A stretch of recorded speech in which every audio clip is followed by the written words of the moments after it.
Halo para petualang sekalian, jumpa lagi setelah sekian lama saya tidak muncul di channel ini.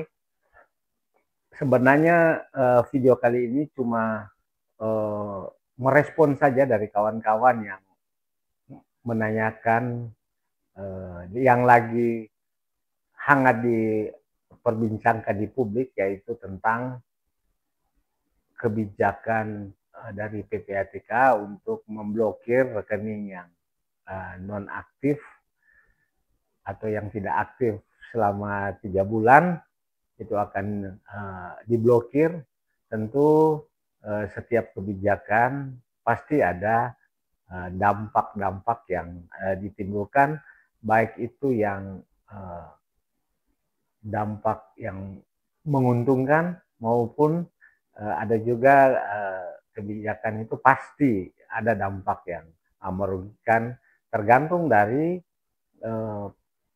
pihak mana yang kepentingannya dirugikan dan pihak mana yang kepentingannya terakomodir dari sebuah kebijakan. Tentang kebijakan untuk memblokir rekening-rekening yang tidak aktif itu, tentu PPATK telah mengkajinya dari banyak aspek. Idealnya pasti begitu.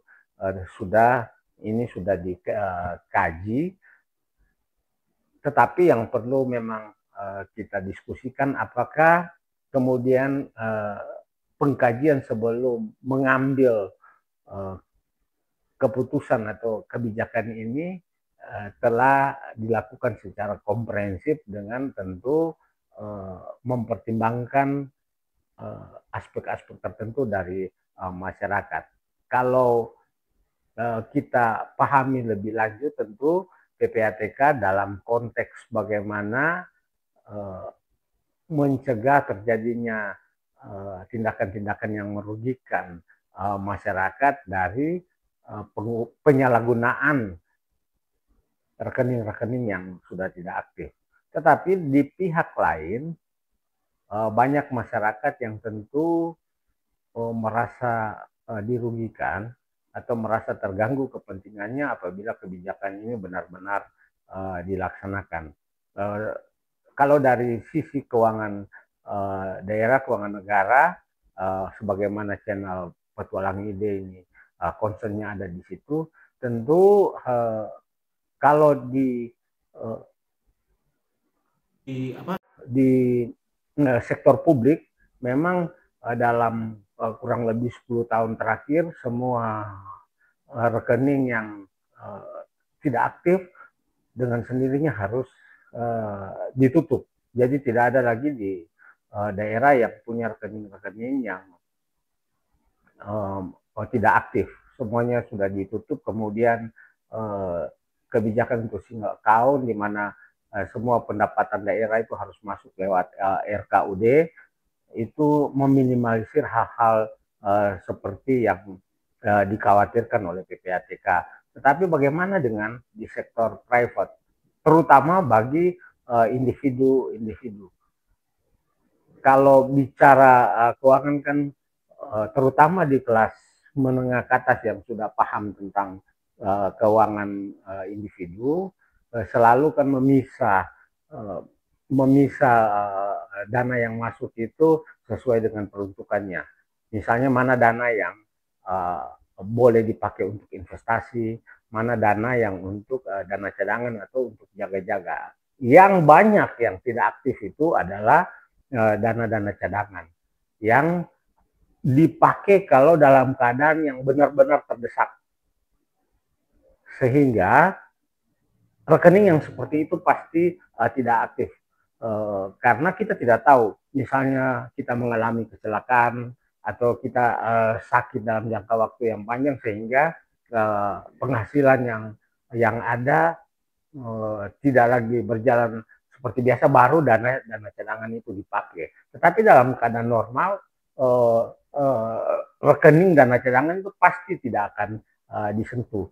Kemudian juga ada banyak masyarakat yang mempersiapkan masa depan anaknya, sehingga dia mengalokasikan sejumlah dana di rekening tertentu dan itu pasti tidak disentuh, tidak disentuh atau tidak diambil. Misalnya dia menjual tanah atau menjual salah satu aset, oh ini saya persiapkan nanti untuk anak saya kuliah, sehingga dia simpan di rekening yang nanti diambil kalau anaknya sudah mau kuliah. Nah, itu juga pasti akan jadi rekening tidak aktif atau rekening nganggur. Demikian juga beberapa teman saya yang setiap tahun punya alokasi dari misalnya THR.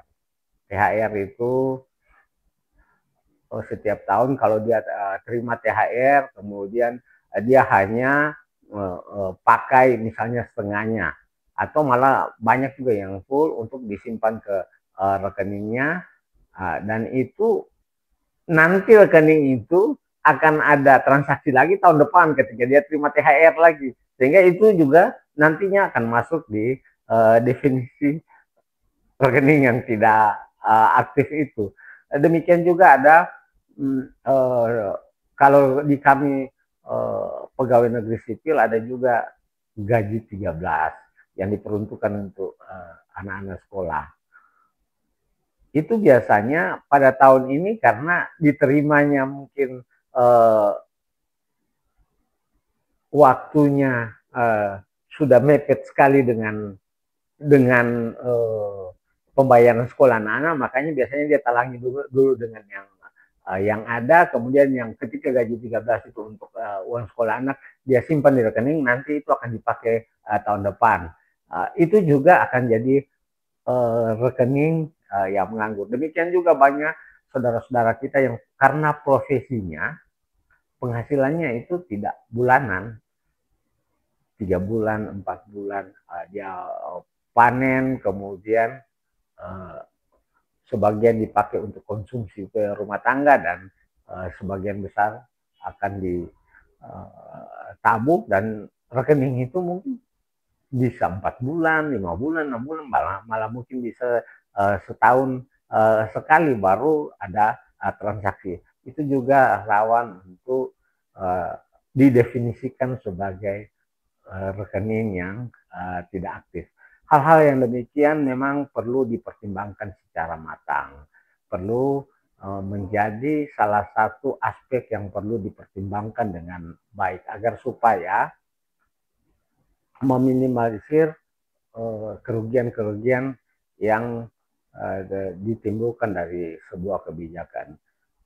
Dan kalau memang antisipasi untuk penggunaan misalnya untuk judi online dan sebagainya, masih banyak hal yang bisa ditempuh selain memblokir ini. Memang perlu kerja-kerja sinergitas antar berbagai pihak agar supaya hal-hal yang dikhawatirkan oleh PPATK, terutama penyalahgunaan rekening-rekening yang tidak aktif itu, rekening yang nganggur, boleh dilaksanakan. Boleh diambil dengan cara yang lebih bijaksana lagi. Itu tanggapan singkat mengenai kebijakan dari PPATK untuk memblokir rekening yang tidak aktif atau rekening yang nganggur.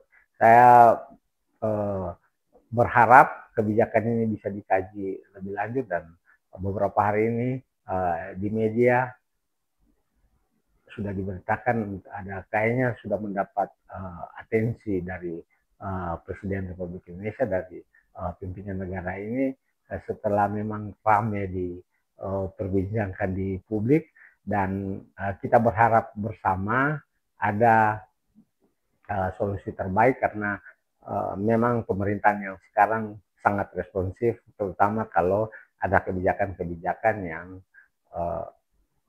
mendapat sorotan luas dari masyarakat. Ini salah satu kebijakan yang luar biasa ramai, menciptakan kegaduhan yang luar biasa, dan kepada seluruh masyarakat memang kita perlu untuk tahu lebih detail maksud tujuan kebijakan ini dan bagaimana eksekusinya, agar supaya tidak simpang siur di masyarakat yang membawa kebingungan, apalagi kemudian meresahkan.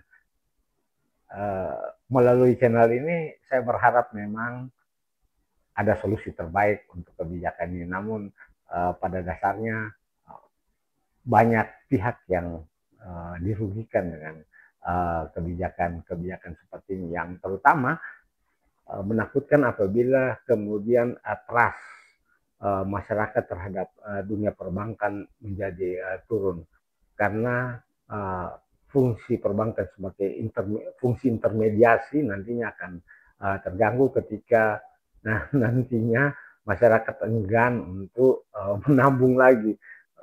Upaya-upaya yang luar biasa selama ini untuk